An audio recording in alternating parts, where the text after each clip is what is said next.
Selamat datang di AB Movie, channel yang membahas tentang alur cerita komik. Dukung channel ini dengan menekan tombol subscribe, like, dan komen.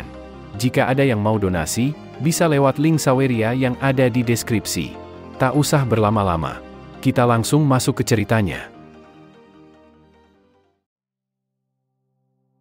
Dunia yang ditinggali saat ini telah dihancurkan. Banyak sekali monster dan beast yang keluar dari portal dan menghancurkan dunia. Manusia harus bertarung melawan monster untuk bisa bertahan hidup. Dan orang-orang menjalani keseharian seperti itu selama hidup mereka. Pemuda berambut pirang melawan monster yang cukup besar sendirian. Dia tak mengenal rasa takut. Bahkan, dia berhasil mengalahkannya hanya dengan sebuah pedang. Hal itu terus dilakukan pemuda itu setiap hari. Dia terus melawan banyak monster sendirian. Hingga tak terasa, 1 bulan pun sudah berlalu. Bagaikan tak mengenal rasa lelah. Pemuda itu terus maju menghadapi monster yang ada di hadapannya. Dan tak terasa, 1 tahun pun sudah berlalu. Bahkan, hingga 10 tahun berlalu seperti tidak ada perubahan. Pemuda itu terus melawan monster tanpa henti. Dia bahkan bisa melawan monster apapun dengan 1 pedang saja. Dia tidak pernah takut melawan monster apapun. Di hadapan pemuda itu, muncul monster yang cukup besar, dan memiliki kecerdasan. Dia bisa berbicara bahasa manusia. Monster itu menyuruh pemuda itu untuk menyerah, karena dunia yang dia tinggali saat ini sudah hilang. Pemuda itu tak mengatakan apapun, dan dia tahu bahwa monster di hadapannya saat ini adalah entitas yang menyebabkan semua ini. Monster itu menyayangkan talenta yang dimiliki oleh pemuda itu. Jika tidak, monster itu bisa menjadikan pemuda itu sebagai pedangnya. Pemuda itu kesal dengan apa yang dikatakan oleh monster itu. Dia langsung melesat maju, dan berniat menghabisi monster itu dengan pedangnya. Pemuda itu melompat dan bersiap mengayunkan pedangnya. Tapi monster itu tak mudah dikalahkan. Dia juga bergerak maju, dan berusaha menghentikan pemuda itu. Menggunakan kepalan tangannya. Monster itu berhasil menangkis pedang dari pemuda itu. Tangannya terluka. Tapi, itu lebih baik daripada lehernya yang terbelah menjadi 2. Kini, pandangan mereka saling bertemu. Pemuda itu terkejut, karena ternyata, monster itu memiliki kecepatan yang luar biasa, dengan tubuhnya yang sangat besar. Dia tak menyangka, dalam waktu sekejap saja, tangan monster itu sudah berada di depan wajahnya. Namun, kecepatan pemuda itu juga tak bisa diremehkan. Dia berhasil menghindari pukulan monster itu. Monster itu terus menyerang pemuda itu tanpa henti. Dia mengatakan, agar pemuda itu terus berjuang sekuat tenaga, walaupun semua itu akan percuma saja. Dan akhirnya, pukulan monster itu pun berhasil mengenai pemuda itu. Dia terlempar. Namun, dia berhasil menjaga keseimbangannya agar tidak terjatuh. Tak mau berlama-lama, pemuda itu kembali melesat maju ke arah monster itu. Kini dia sudah tepat berada di hadapannya. Namun, dengan 1 gerakan tangannya saja, monster itu berhasil menangkap pemuda itu, dan langsung meremasnya. Kemudian, monster itu melemparkan pemuda itu dengan sangat kuat, hingga membentur keras di tanah. Tak disangka, ternyata pemuda itu masih bisa bangkit, setelah mendapatkan serangan sekuat itu. Sedangkan monster itu, dia berdiri bagaikan sedang tidak bertarung. Namun, pemuda itu melihat sesuatu yang tergantung di leher monster itu. Pemuda itu berniat menargetkan kalung itu, untuk serangan kali ini. Dia langsung mengambil kuda-kuda, untuk melemparkan pedangnya. Dengan kekuatan penuhnya, pemuda itu langsung melemparkan pedang itu ke arah sang monster. Pedang itu berhasil menembus tubuh monster itu, dan melesat tinggi hingga ke langit. Namun, monster itu juga berhasil melayangkan serangan terakhir ke arah muda itu. Tapi, serangan itu terhenti tepat di atas kepala pemuda itu. Terlihat, kalau monster itu telah hancur oleh lemparan pedang dari pemuda tadi. Monster itu sangat marah atas apa yang dilakukan oleh pemuda itu tadi yang telah menghancurkan kalungnya. Ternyata benar, kalung itu adalah inti dari monster itu. Setelah kalungnya hancur, perlahan tubuh monster itu pun mengeluarkan cahaya dan lenyap tak tersisa. Setelah monster itu lenyap, pemuda itu langsung menjatuhkan tubuhnya ke tanah. Perlahan, kesadarannya pun mulai hilang. Dalam hatinya, pemuda itu melihat pemandangan di atas langit malam ini, yang ternyata sangat indah. Panel berpindah di tempat lain. Seorang pemuda sedang berjalan santai di tengah kota.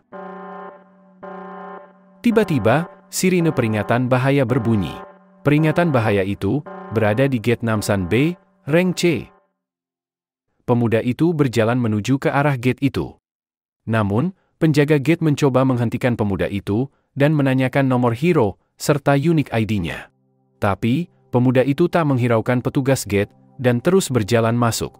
Petugas gate mencoba menghentikan pemuda itu. Sebab, warga sipil dilarang masuk ke dalam gate. Tempat itu berada di Yongsan-gu, Seoul. Kemudian, pemuda itu memasuki gate dengan paksa. Tentu saja, hal itu memicu alarm dan memberitahukan bahwa seorang hero tak terdaftar sedang menerobos masuk dalam gate. Panel berpindah di dalam gate. Pemuda itu telah masuk, dan saat ini dia berada di tengah hutan. Dia pun berjalan dan mencari monster yang ada di sana. Namun, dalam perjalanannya, dia dipanggil oleh seseorang. Mereka adalah tim hero yang beranggotakan 4 orang. Salah satu dari mereka menanyakan, apakah pemuda itu sedang tersesat. Hero itu tak mengetahui apa yang sebenarnya terjadi. Namun, karena mereka akan keluar dari gate, maka dia mengajak pemuda itu untuk ikut dengan mereka. Pemuda itu hanya diam tak mengucapkan sepatah kata pun. Dia hanya melihat ke arah hero itu. Hero perempuan berbisik kepada temannya. Dia menyuruh temannya untuk melihat pakaian pemuda itu. Menurut hero yang berbadan besar, pemuda itu tidak tampak seperti seorang hero. Dia tahu, jika seorang porter memang bisa memakai pakaian apapun. Tapi, hero itu heran. Kenapa pemuda itu membawa sebuah tas yang terlihat rapuh? Dia menduga, kalau hero yang masuk bersama-sama, dan timnya memang sengaja meninggalkan pemuda itu, karena dia sama sekali tidak berguna. Tiba-tiba pemuda itu mengatakan sesuatu. Dia mengatakan, bahwa dia mendengar semua yang mereka bicarakan. Pemuda itu mengatakan, jika dia baru saja masuk ke sana. Salah satu hero mengatakan, jika dia benar, kalau pemuda itu memang ditinggalkan. Hero yang lain sudah sering melihat orang seperti pemuda itu. Dia tahu kenapa pemuda itu masuk ke dalam gate. Hero itu mengatakan, bahwa pemuda itu mencoba hunting di dalam gate, hanya karena menonton di TV atau online, itu sama saja dengan bunuh diri. Pemuda itu harus membuat lisensi hero, melalui latihan dan menyelesaikan ujian terlebih dahulu. Sedangkan tempat ini adalah gate dengan rank C. Jika pemuda itu baru saja memulainya, dia seharusnya mencari gate dengan rank F terlebih dahulu. Namun, dengan santainya, pemuda itu mengatakan, jika dia mengerti, bahwa mereka hanya ingin membantunya. Tapi, pemuda itu sama sekali tidak peduli. Sontak saja, jawaban pemuda itu membuat para hero itu terdiam tanpa kata. Hero berbadan besar sangat marah dengan ucapan pemuda itu. Namun, dia dihentikan oleh temannya. Dia menyuruh hero besar itu agar membiarkannya. Apalagi, dia dengan sangat sadar sudah mengabaikan saran dari mereka. Dengan membiarkannya pergi, dia pasti akan mengalaminya sendiri. Pemuda itu pasti belajar, jika gate itu tidak seperti yang dilihat di TV atau online. Tapi, gate adalah tempat yang brutal dan tanpa ampun. Tak jauh berjalan, pemuda itu sudah bertemu dengan seekor monster yang sangat besar. Dia terlihat tidak takut dan langsung melepaskan tas yang dia bawa. Kemudian, monster itu mengayunkan pedang yang dia bawa ke arah pemuda itu. Tapi, pemuda itu terlihat masih santai. Suara benturan yang sangat keras terjadi saat pedang monster itu menghantam tanah di sana.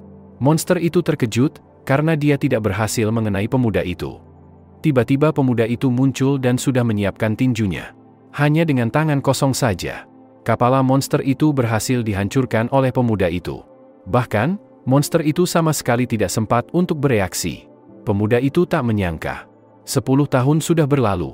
Tapi, tidak ada yang berubah dengan dunia ini. Setelah berhasil menghabisi monster itu, pemuda itu menatap ke arah mayat monster itu. Kemudian, dia mengambil senjata milik monster itu. Lalu, menggunakan senjata milik monster itu, pemuda itu menusukkan pedangnya ke mayat monster. Dia terlihat sedang mencari sesuatu di dalam tubuh monster. Ternyata, pemuda itu mencari Magic Stone dalam tubuh monster. Pemuda itu mendapatkan Low Grade Magic Stone. Di masa lalu, pemuda itu bahkan tidak akan melirik item low grade seperti itu. Kemudian, pemuda itu berniat memasukkan Magic Stone ke dalam tasnya. Tapi sebelum dia melakukannya, tiba-tiba, pemuda itu merasakan ada yang datang ke arahnya. Ternyata, di belakangnya, sudah ada beberapa monster yang cukup besar, sudah bersiap menyerangnya. Ketika senjata monster itu diayunkan, pemuda itu dengan mudah bisa menghindarinya. Kemudian, pemuda itu mengambil ancang-ancang untuk melemparkan Magic Stone yang ada di tangannya. Ketika Magic Stone itu dilemparkan ke arah monster yang menyerangnya tadi, kepalanya langsung hancur tak tersisa. Tubuh monster yang sudah tidak memiliki kepala lagi pun ambruk ke tanah dengan cukup keras. Hal itu mengejutkan monster lainnya, sehingga mereka langsung bergerak ke arah pemuda itu. Namun, mereka berdua bukanlah lawan yang perlu dikhawatirkan oleh pemuda itu. Di sisi lain, keempat hero yang sebelumnya bertemu dengan pemuda tadi, mereka berjalan menuju ke pintu keluar. Hero wanita masih penasaran dengan pemuda yang bertemu dengan mereka tadi. Dia bertanya-tanya, bagaimana jika dia benar-benar mati atau semacamnya. Hero di sebelahnya menanyakan, apakah wanita itu khawatir dengan pemuda tadi. Pemimpin mereka mengatakan, jika pemuda itu tadi memanglah seorang penyusup, pasti agen dari pusat kendali sudah berada di jalan untuk menangkapnya. Gate ini adalah Gate Namsan, Gate Rank C. Jadi, agen elit rank B atau di atasnya akan ditugaskan. Selama dia tidak kehilangan kewarasannya dan menyerang monster duluan, dia tidak akan mati. Jadi, wanita hero itu tidak perlu khawatir dengan keselamatan pemuda itu. Hero yang berbadan besar membenarkan ucapan pemimpin mereka. Menurutnya, saat ini, pemuda itu pasti sedang ketakutan saat menanti para agen untuk datang menyelamatkan dirinya. Kembali ke sisi pemuda tadi, terlihat seekor monster yang menggigil ketakutan. Tiba-tiba, sebuah kepalan tangan menghantam wajahnya. Tentu saja hal itu dilakukan oleh pemuda tadi. Tapi, dia tidak memperhatikan bahwa monster di belakangnya juga sedang mengayunkan senjatanya ke arah pemuda itu. Ketika senjata itu menghantam tanah, monster itu terkejut, sebab dia sama sekali tidak mengenai pemuda tadi. Pemuda itu menghilang dari hadapan monster itu. Ternyata, pemuda tadi sudah melompat di atas monster dan bersiap menendangnya. Dengan sekali tendangan saja, monster itu langsung mengeluarkan cairan merah dari mulutnya yang cukup banyak. Akhirnya, kedua monster itu pun tewas di tangan pemuda itu. Keduanya tergeletak di tanah, dengan cairan merah yang berserakan di sana. Kemudian, pemuda itu kembali mengambil pedang milik monster yang sebelumnya.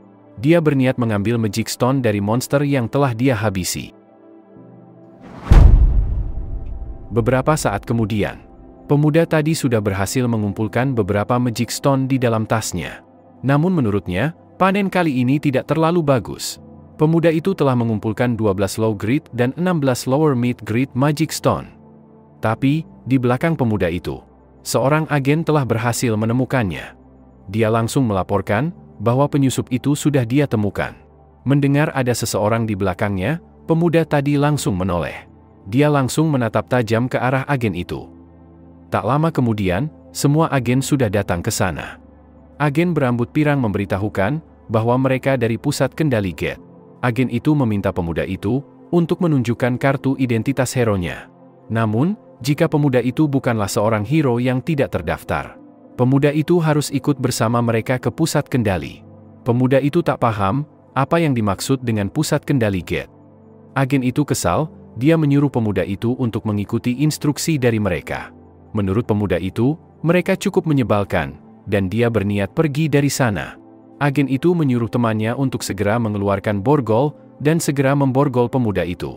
Agen yang membawa borgol, dia meminta pemuda itu agar bekerja sama dengan mereka.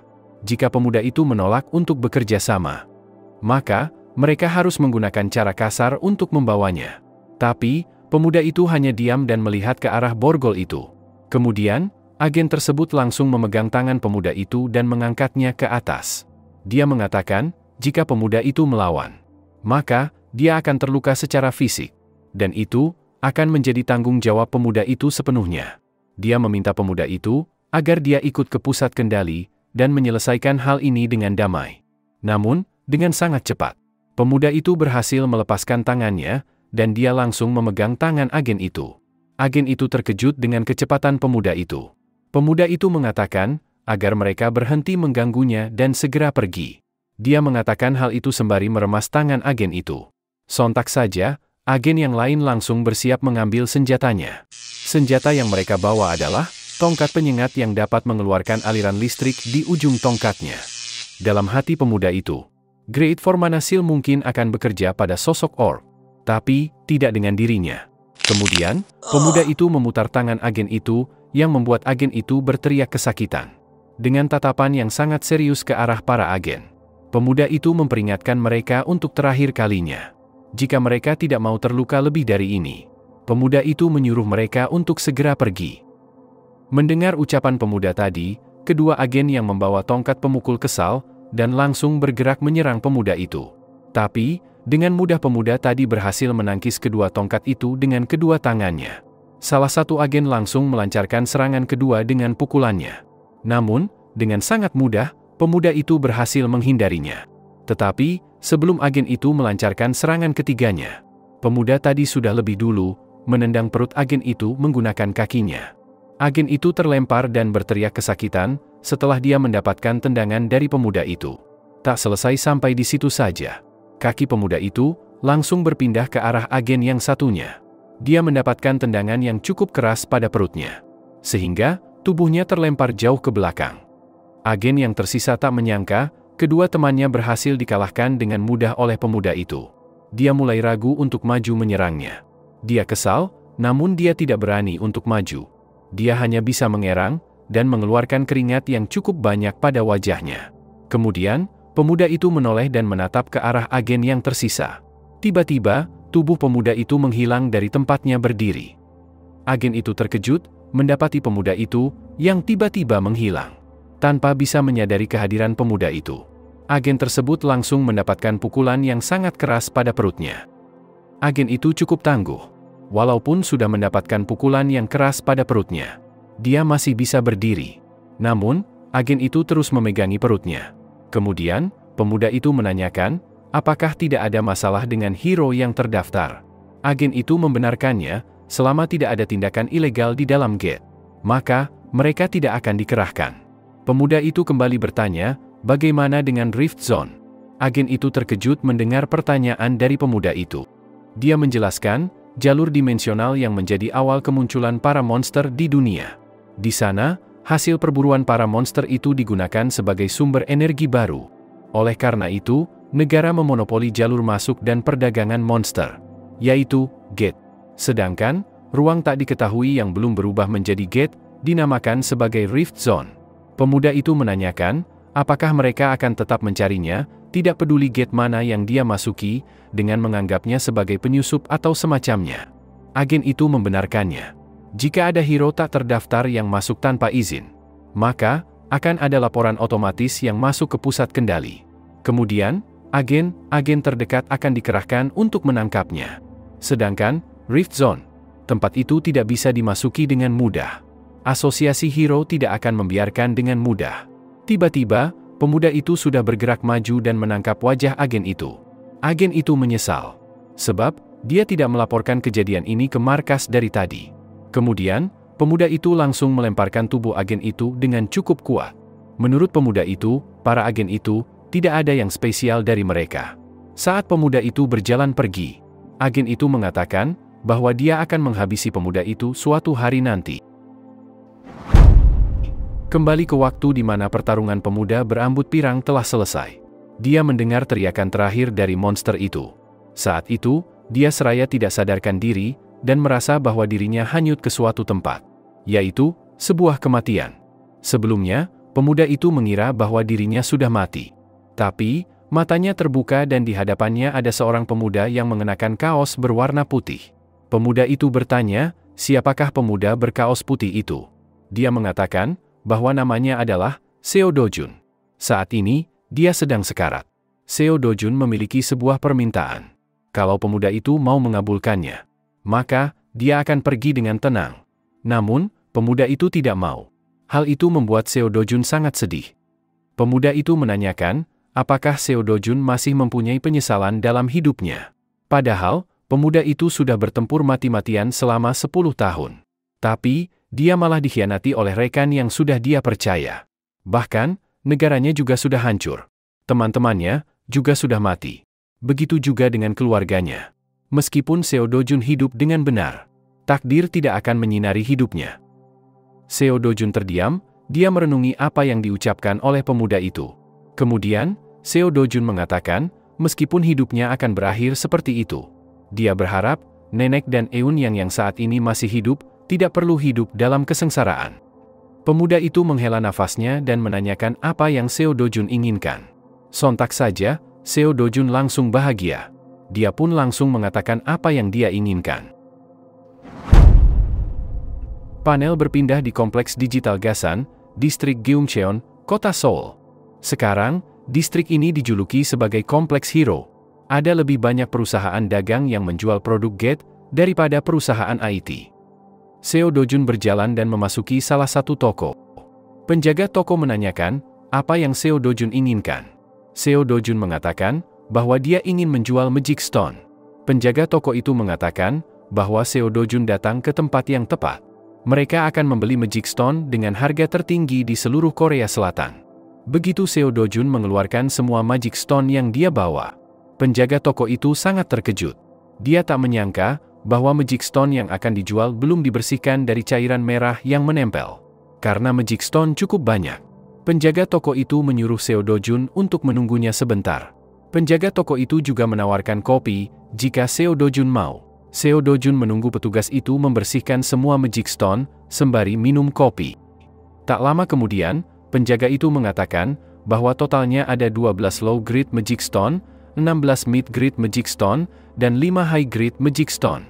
Penjaga toko itu memberitahukan bahwa komisi pembeliannya adalah 40%. Dan setelah dihitung, total yang bisa Seo Dojun dapatkan adalah 5,4 juta won. Seo Dojun kesal, padahal dialah yang berburu. Tapi, kenapa penjaga toko itu langsung mengambil 40% dari total penjualannya? Sembari tersenyum, penjaga toko itu mengatakan bahwa Seo Dojun tidak mengerti cara kerjanya. Biasanya, toko-toko lain akan mengambil 45% dari hasil penjualan. Sedangkan mereka hanya mengambil 40% dari hasil penjualan. Penjaga toko itu menyuruh Seo Dojun untuk mengambil semua Magic Stone itu jika tidak mau menjualnya. Tanpa ragu, Seo Dojun langsung mengambil semua Magic Stone itu dan memasukkannya ke dalam tasnya kembali. Tiba-tiba, penjaga toko itu menghentikan Seo Dojun. Dia mengatakan, jika Seo Dojun harus membayar biaya penyortirannya. Bahkan, kopi yang Seo Dojun minum juga tidak gratis. Penjaga toko itu memberitahukan bahwa biaya penyortiran adalah 300.000 won, sedangkan kopinya seharga 10.000 won. Penjaga toko itu menambahkan, karena mereka tidak bisa menggunakan handuk yang dia pakai untuk mengelap cairan merah tadi. Maka, total yang harus dibayarkan adalah 350.000 won. Seo Dojun tidak mau membayarnya. Jika penjaga toko itu berani, Seo Dojun menyuruhnya untuk mengambil darinya. Penjaga toko itu mengancam agar Seo Dojun mau membayarnya. Sebab, dia memiliki beberapa hero rank C. Tak lama kemudian, beberapa hero rank C keluar dari dalam. Hero itu menanyakan, kenapa penjaga toko itu memanggilnya. Dia menduga, apakah ada pecundang yang membuat keributan lagi. Kemudian, pandangan Seo Dojun dan hero rank C itu saling bertemu.